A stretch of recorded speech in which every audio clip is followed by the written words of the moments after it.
Olá, querido estudante, eu sou o professor Douglas Gomes e hoje você vai aprender um teorema importante da estática dos fluidos, da hidrostática, o teorema de Stephen. E vai ver que muitas vezes até os próprios livros ensinam alguns detalhes de forma equivocada. Então vem comigo para a gente aprender.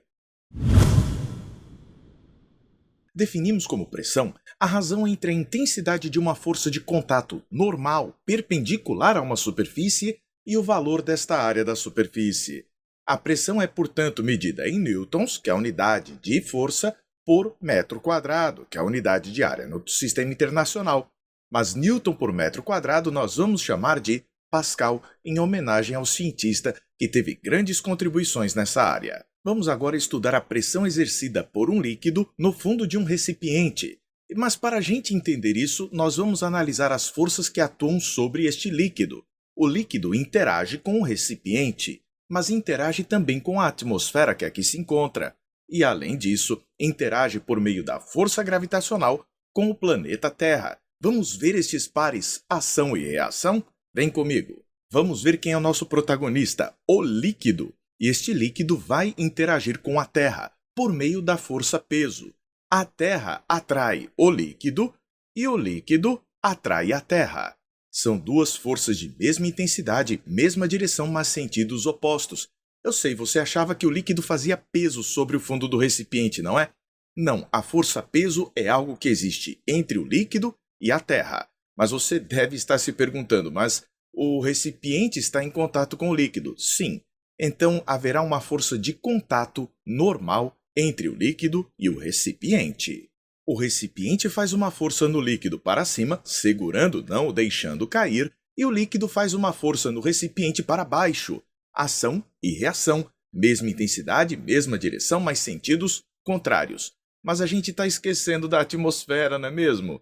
Então vamos ver o que acontece. A atmosfera tem partículas que vão colidir com a superfície aqui do líquido. Essas partículas, essas moléculas, vão colidindo, batendo e voltando. E no que fazem isso, vão exercer sobre esta face aqui, esta superfície superior do líquido, uma força. E para toda ação, há uma reação. O líquido faz força na atmosfera e a atmosfera faz força no líquido. Mas lembre-se de que este líquido está em equilíbrio. Logo, a resultante das forças deve ser igual a zero. Para que isso aconteça, o total de valor das forças para baixo deve ser igual ao valor total de valores de força para cima. Para baixo, temos a força que a atmosfera faz e também a força-peso. E para cima, temos a força que o recipiente vai fazer. Se esta porção de líquido, então, está em equilíbrio, o valor da força feita pelo recipiente vai ser igual ao valor do peso que atua no líquido, mais o valor da força que a atmosfera está fazendo. A pressão exercida pelo recipiente sobre o líquido tem o mesmo valor da pressão exercida pelo líquido sobre o recipiente. Ação e reação garantem as mesmas forças. E como a área de contato entre o líquido e o recipiente é a mesma área entre o recipiente e o líquido, a gente pode chegar a esta conclusão. Logo, a pressão no fundo do recipiente será a força no fundo do recipiente sobre esta área em que a força está atuando. Mas lembra-se da equação anterior? A gente pode substituir aqui embaixo. Assim, a pressão no fundo do recipiente vai ter o valor da força peso do líquido, que eu vou colocar com um P diferente para não confundir com pressão, mais a força feita pela atmosfera sobre a área. Isso daqui pode ser dividido. A matemática nos permite colocar peso sobre área e força da atmosfera sobre a mesma área que a gente tem aqui. Mas o que é a força que a atmosfera faz dividido pela área? É a pressão atmosférica. Assim, a pressão no fundo do recipiente vai ser igual a mg sobre A, já que a força-peso é igual à massa do líquido vezes a gravidade, mais a pressão atmosférica. Contudo, você se lembra do detalhe de que densidade é massa sobre volume? Isso me permite escrever que o valor da massa é igual a densidade vezes volume e colocar isto aqui naquela expressão. Com isso, podemos dizer que a pressão no fundo do recipiente vai ser densidade vezes volume vezes gravidade sobre a área mais a pressão atmosférica. Mas como é que eu calculo o valor do volume deste cilindro que eu aqui escolhi? O valor do volume é dado por área da base A vezes a altura. Opa, isso aqui está ficando interessante. Vamos substituir a colar. E quando a gente substitui, verifica que dá para cancelar este A do numerador com o A do denominador, podendo dizer que a pressão no fundo do recipiente será dada pela densidade do líquido vezes a gravidade vezes a profundidade H mais a pressão atmosférica. Tá gostando dessa aula? Então entra para o Plantão 1905, nosso grupo no Telegram, que traz material para você aprender física. Deixe o seu joinha, se inscreve no canal e ativa o sininho das notificações. Vídeo que segue. Agora vamos analisar este resultado. A pressão no fundo do recipiente vai ser chamada pressão absoluta. Este termo, DGH, densidade, gravidade, profundidade, é a pressão que se deve à altura da coluna de líquido. Este líquido tem uma altura H, está num local onde existe uma gravidade G e apresenta uma densidade D. E a pressão atmosférica corresponde à pressão do ar aqui na região. Mas você notou que estranho? A gente cancelou a área e a pressão no fundo do recipiente não depende da área dele. Independente da área que a gente tiver aqui no fundo, o valor da pressão exercida só vai depender da profundidade, da densidade e da gravidade local. E eu já ia esquecendo de dizer, a pressão que se deve à coluna de líquido, DGH, é chamada de hidrostática, manométrica ou efetiva. Ela desconsidera a existência da atmosfera, ou seja, é só DGH. E a pressão atmosférica ao nível do mar é também chamada de uma atmosfera ou um ATM. Tem o valor aproximadamente igual a 1 vezes 10 a quinta pascals, ou seja, cerca de 100 mil newtons em cada 1 metro quadrado. Cuidado quando te pedirem para calcular a pressão hidrostática, manométrica ou efetiva, que é essa devida à coluna de líquido. Por exemplo, qual o valor da pressão hidrostática a 3 metros de profundidade em uma piscina com água, que tem densidade 1 grama por centímetro cúbico num local de gravidade 10 metros por segundo ao quadrado? O perigo está na unidade. Grama por centímetro cúbico não é sistema internacional e a gente vai precisar transformar. 1 grama por centímetro cúbico. Grama é o mesmo que 0,001 quilograma. Centímetro, 0,01 metro, mas está ao cubo. Quando eu elevo isto daqui ao cubo, eu fico com 0,000001 metros cúbicos. E essa divisão aqui dá 1000.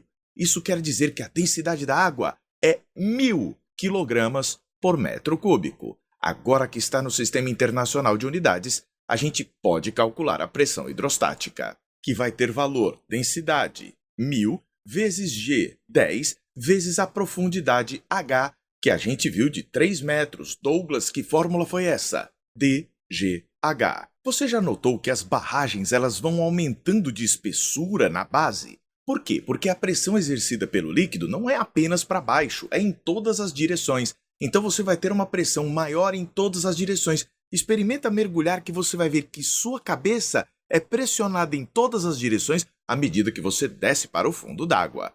Agora tem um lance interessante. Você sabia que a cada 10 metros de coluna de água você tem um aumento de 1 atmosfera? Suponha que você está ao nível do mar, onde a pressão atmosférica é um ATM que vale 100 mil pascals aproximadamente. Uma coluna de água com 10 metros de profundidade aumenta a pressão, ou seja, tem uma pressão hidrostática no valor de DGH. Fazendo o produto DGH, nós encontramos, olha, 100 mil pascals, ou seja, uma atmosfera.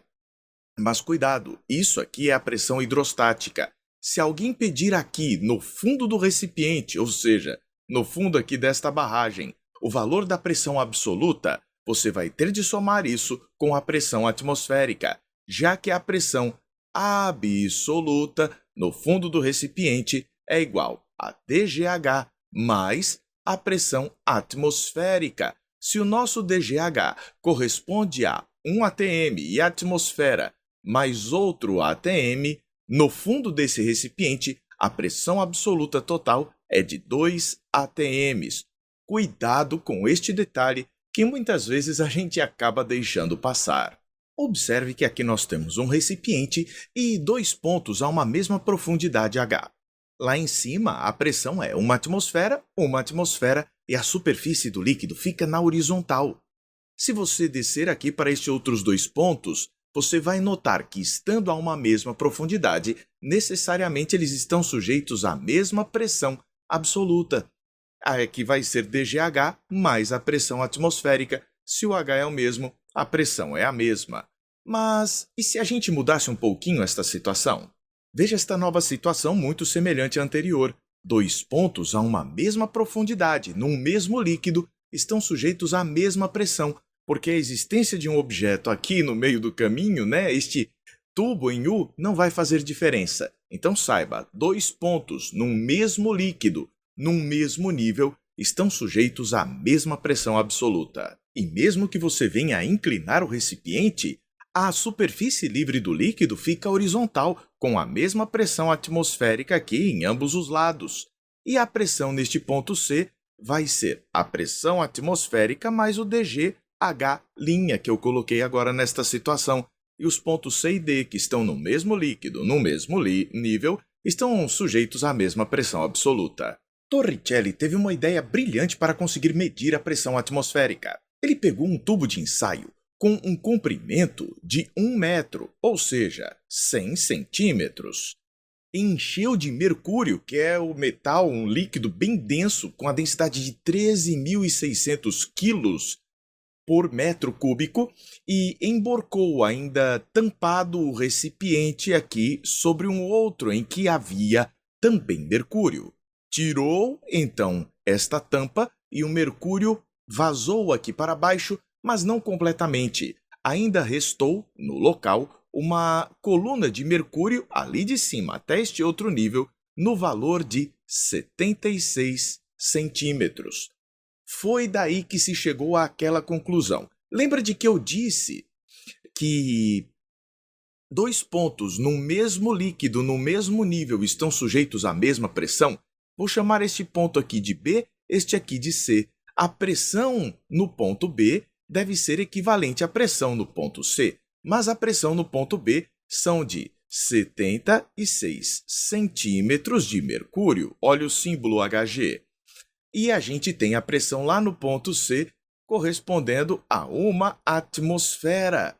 Então se diz assim que a pressão de uma atmosfera ao nível do mar corresponde a 76 centímetros de mercúrio, ou 760 milímetros de mercúrio. A gente também viu anteriormente que um ATM são 10 metros de coluna de água. Na engenharia, se usa muito essa unidade de medida, metro de coluna de água, ou simplesmente MCA, para medir pressão. Agora, você já sabe as relações.